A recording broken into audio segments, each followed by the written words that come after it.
Hey everyone, this is Dave, and today is Wednesday. This month's moving right along. I think it's the 25th. And today I have a 28 view that just arrived, so we're still working on her, getting her all prepped up and ready to show our customers, and you get to see it first. So fireplace, TV would go right here. This one has nice storage behind the TV. There's no bunks in this one. It's a nice couples coach, but look at all of the counter space that you get. It's crazy. And then little stools back underneath there.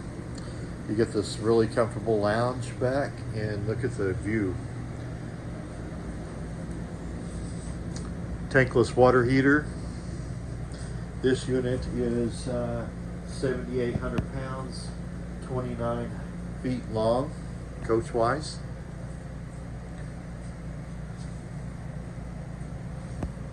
Here's how the floors look. And then it's got this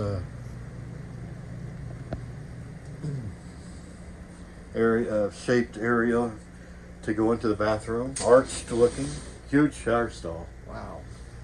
And really classy vanity. There's all your controls, solar controller, all that. This bed's on a Versatilt electric bed there, so 66 by 78 bed it says. And so when you have it up, loads of room to walk into your bedroom and loads of views, and then it is prepped for washer and dryer. So this is the 28 view. I've been waiting for this to come in to check it out. Here's floor plan on her. It's always handy, and I'll show you what the outside looks like real quick. This is my first look at it, so here's how she looks. Good looking coach. Hey, have a great day. Please hit like and subscribe, and we'll show you more as it goes. Thanks.